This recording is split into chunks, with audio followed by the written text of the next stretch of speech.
Magandang araw po sa ating lahat. Tuloy natin yung ating talakayan o discussion dito sa asignaturang ito, no? Logic, Theories, and Techniques. So last meeting, natapos na natin yung introductory part, yung Roman numeral number 1. Tinalakay natin dito yung definitions of logic, yung brief historical background o yung origin and development of logic. Ngayon naman pasok na tayo sa Roman numeral number 2. At ito ay may kinalaman sa logical concepts. Okay, bakit logical concepts? Kasi bawat salita, bawat termino, hindi iisa ang definition niyan, no, universally. Magkakaiba ang definition ng mga konsepto. Depende yan sa disiplina na kung saan ay tumitingin dyan. Iba mag-define ang science, iba mag-define ang arts, iba mag-define ang carpentry, iba mag-define ng termino ang economics, ang politics. Ganon din ang logic, mayroon din silang ibang definition sa mga salita na kung saan ay maaring familiar na sa atin. Okay? Halimbawa lang yung term na deductive, inductive. So familiar na tayo sa mga salita na yan at dinidefine yan normally o ang niyakap natin normally o usually na definition ng deductive, inductive ay yung papaanong dinefine ito ng science. Pero may sariling definition dyan, yung logic. Okay, now, lahat ng mga salita, maraming mga konsepto tayo na kung saan ay maaring familiar na tayo sa definitions nila, okay, kasi may tinatawag tayong common notions. Pero, dapat hindi natin laging tingnan ang bawat termino o ang bawat salita, no, na kinukonsip natin sila o inuunawa natin sila gamit yung common notions nila. Hindi, kasi depende ito sa disiplina na kung saan ay gumagamit ng mga salita ito. Kagaya halimbawa nito, no, yung words and terms. Alam ko familiar na kayo sa salitang word at sa salitang term. Sa Tagalog yan, iisa lang yung no, sa Tagalog, salita. Pero sa English, magkaiba yung word at saka yung term. O meron silang termino para sa word, para sa term. Tayo, salita lang. Ewan ko dun sa mga eksperto sa Filipino, no? Okay, so, kapag tiningnan ito, dinefine ito tiningnan ito ng mga grammarians, kagaya ng mga nasa English, nasa field ng English, o sabihin na lang natin hindi lang English, kundi yung mga nasa natural languages o yung tinatawag ng mga grammarians. Kagaya ng, ano ba yung mga grammarians o yung nasa natural language? Ito yung English, Filipino, Spanish, Latin, German, at marami pang iba. So ang tawag doon ay sila ay mga nag-aaral ng mga wika na yon, ng mga rules of language ng mga yon, no? Ay tinatawag silang mga grammarians o tinatawag silang mga eksperto sa natural language. Pero ang logic kasi ay hindi natural language, kundi nasa formal language siya.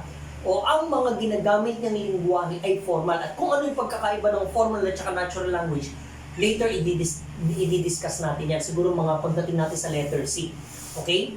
Now, so gaya ng sinabi ko sa inyo, ang bawat mga termino o salitang na-encounter natin, maaring familiar na tayo sa kanila, alam natin ang kahulugan niya based on our common notions.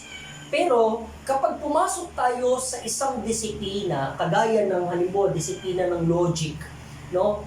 Huwag natin laging ipalagay na yung mga common notions natin sa mga salita o mga termino na familiar tayo ay ganun din yung kahulugan niya dun sa disiplinang yon. Hindi po ganun yun.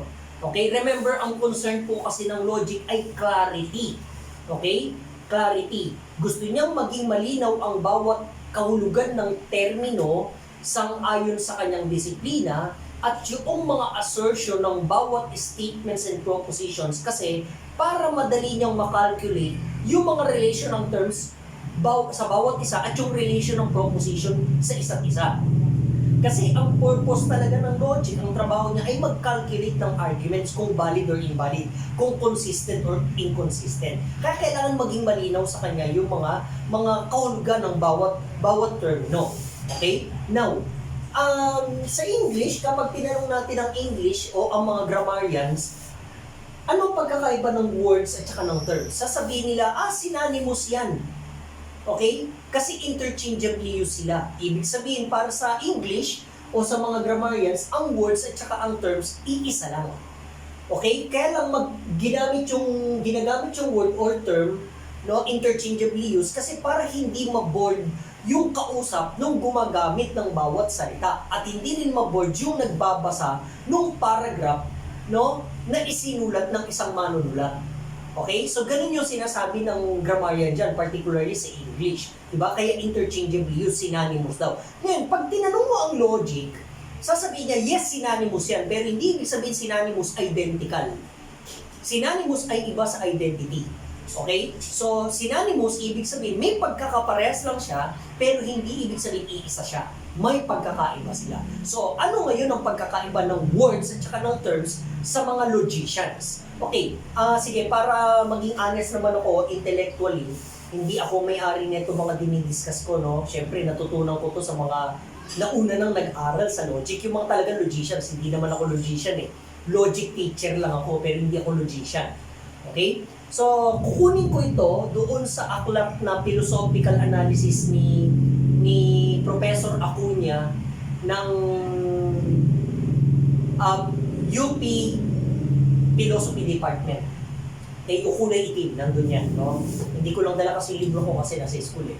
So, doon ko nakuha ito, no? Okay, so ngayon, anong pagkakaiba ng words and terms philosophically and logically? Okay, siguro ganito, para ma-distinguish natin ng malinaw yan, magbigay muna tayo ng examples. Diba sabihin na lang natin, man. Okay, huwag na lang yung man kasi baka magalit na naman yung mga gender sensitive, no? Okay, masyadong masculine yung ating lingwahe. Pabor na naman sa lalaki na parang nagmamanifest naman yung patriarchal na sistema ng lipunan maging sa discussion, no? Gawin lang natin human beings. Okay, human beings. Teka, okay. Nababasa ba? Human beings. Ano pa? Sabihin lang natin school. Ano pa? Sabihin lang natin house. Okay? At marami pang iba. Okay. Ito pong mga words yan. Sagot? Yes. Words yan lahat. Human beings, schoolhouse. Nagtigan pa natin. Sabihin na natin, government. Diba? Words ba yan? Yes. Pero terms ba sila? Yes, terms din. So ano pinagkaiba? May tanong niyo na ba yan? Kung ano talagang malinaw ng pagkakaiba ng words and terms, logically and philosophically. Again, sa grammar, sa English, sasabihin lang, interchangeably use lang yung words at saka terms.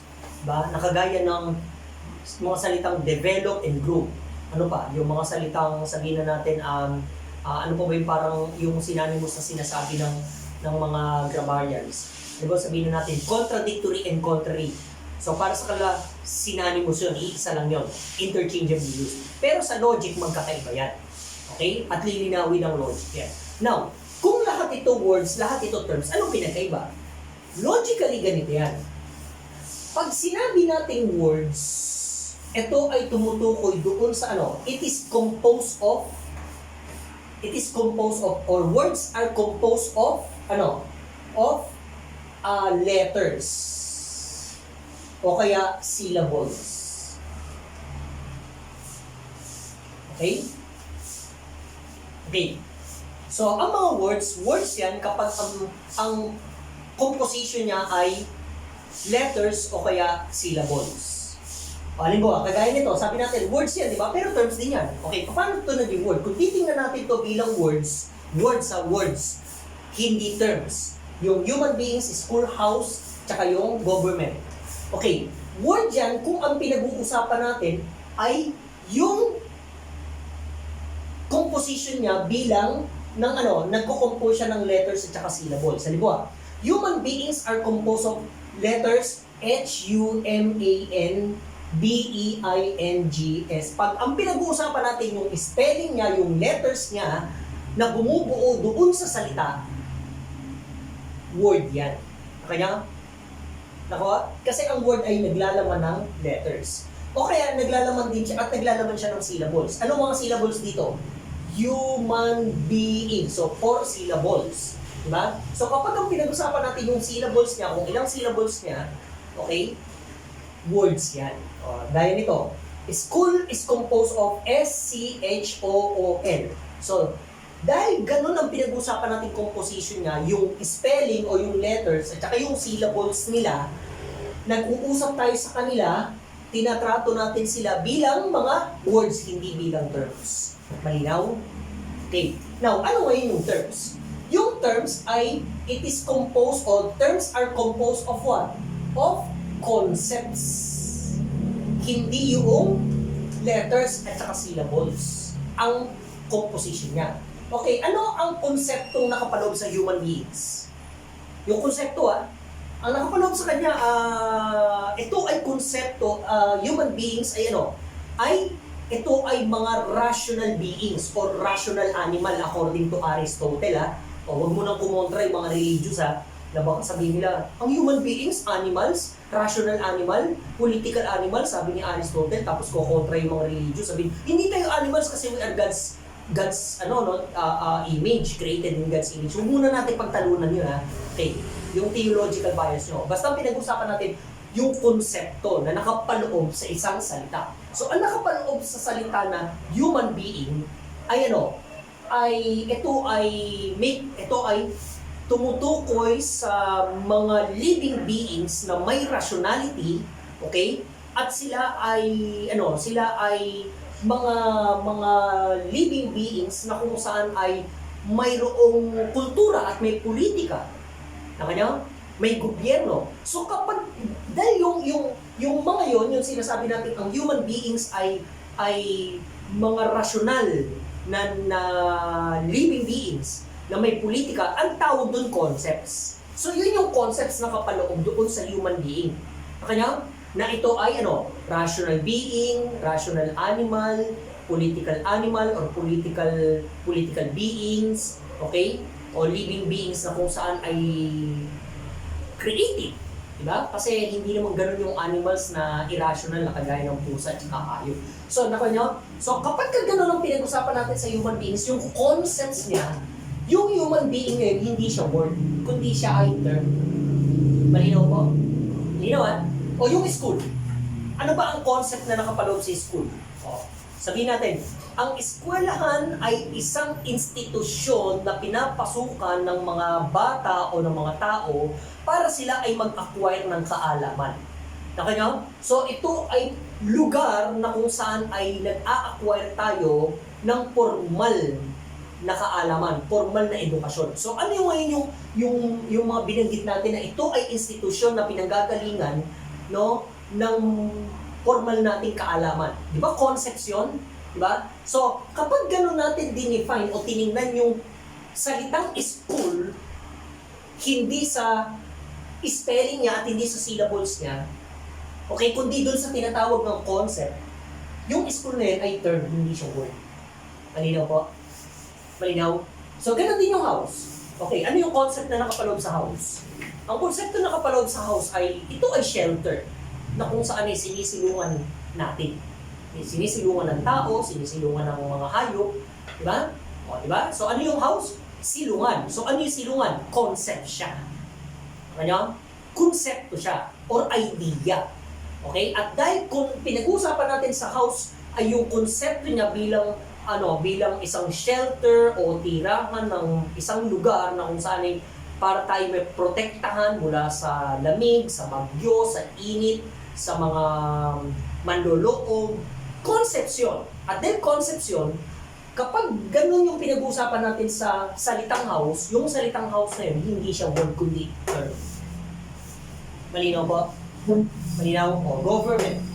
Kapag pinag-usapan natin, ano bang spelling ng government? G-O-V-E-R-N-N-M-E-N-T, government. So kapag ganun ang pinag-usapan natin sa salitang government, yun ay word, hindi yung term. Pag pinag-usapan natin ilang syllable to, government, tatlong syllable, word yun, hindi yung term. Okay, kasi magiging term lang yan kung ang pag-usapan natin yung konsepto ng government. Anong konsepto ng government? Okay, government is a concept that guarantees the the welfare of the people, di ba? So pag sinabi natin ang gobyerno ay nakapaloob dito yung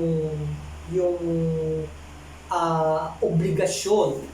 Ito ay isang institusyon na may obligasyong pumuprotekta at mangalaga, mag-isip ng welfare ng kanyang nasasakupan, ng isang partikular na lahi na kanyang nasasakupan. So ano yung concepts na yun, di ba? Konsepto na yun. At dahil concept na ang pinag-uusapan natin sa gobyerno, hindi siya word, kundi siya ay term. Okay, malinaw po? So ganyan dinefine o dinistinguish ng logic ang words at saka term. Okay? Nasa natural language, sa English grammar, synonymous lang, interchangeably used, walang pinagkaiba. Okay? Iniiba-iba lang nila yung gamit, mamaya word, mamaya term, para lang hindi boring yung magbabasa ng iyong akda at hindi boring yung makikinig sa mga salita mo. Kung paulit-ulit na word ang ginagamit mo, paulit-ulit na term. Okay, pero sa logic, again, magkaiba. Ano ulit pagkakaiba ng terms at saka words sa logic?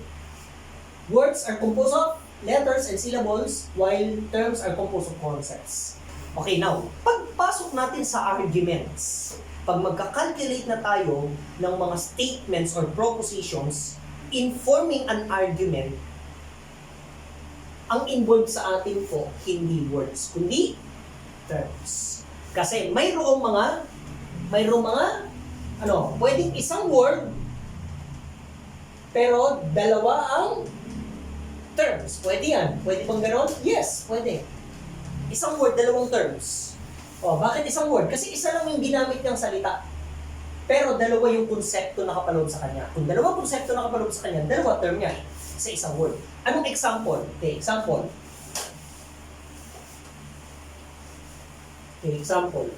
Sabihin natin star. Diba? O, again, yung star by word, yes. Kasi it is composed of S-T-A-R. Meron siya syllable. Pero term ba siya? Yes, kasi may konsepto siya. Okay. May konsepto na kapaloob sa kanya, term yun. Okay, now, paano nangyari na ito ay pwedeng isang word? Kasi nga, isa lang yung spelling niya is S-T-A-R, isa lang yung the same lang yung kanyang syllable, pero pwede siyang isang word lang pero dalawang term. So magiging dalawang term yan kapag ka dalawa na yung concept na kinuha natin sa kanya. Halimbawa, gaya ng yung heavenly body. Star as a heavenly body. Okay, heavenly bodies. Diba? So, diba? Kung pag-usapan natin si star bilang heavenly body, concept na siya. Concept na siya. Okay? Okay, ano ba ang isang konsepto ng star? Sabihin lang natin, showbiz person. Showbiz persons. Diba? Diba? O, isang salita, kasi isa lang yung spelling niya, okay, isa lang yung syllable niya, the same lang yung syllable nito, pero may dalawang konseptong nakapaloob. At then, ang terms ay concepts, hindi yung spelling, kaya isang word, dalawang term. Nakanya po? Diba? So, kaya magkaiba talaga, logically, yung word at yung term. O, ano pa yung mga example ng dalawang word, isang word, dalawang terms. Kaya malinaw talaga yung word at saka yung term. Halimbawa, ruler. Diba? O, pwedeng yung ruler, isang word, kasi isa lang yung spelling niya na, the same lang yung spelling niya, R-U-L-E-R. Diba? Pero, pwedeng dalawa konsepto niya, therefore dalawang term. Halimbawa, ano yun? Yung pagiging leader, diba? Diba? Yung nagro-rule politically. At pwede rin yung instrumento na nagme-measure ng sukat. Okay? Ano yun? Ng distance. Okay?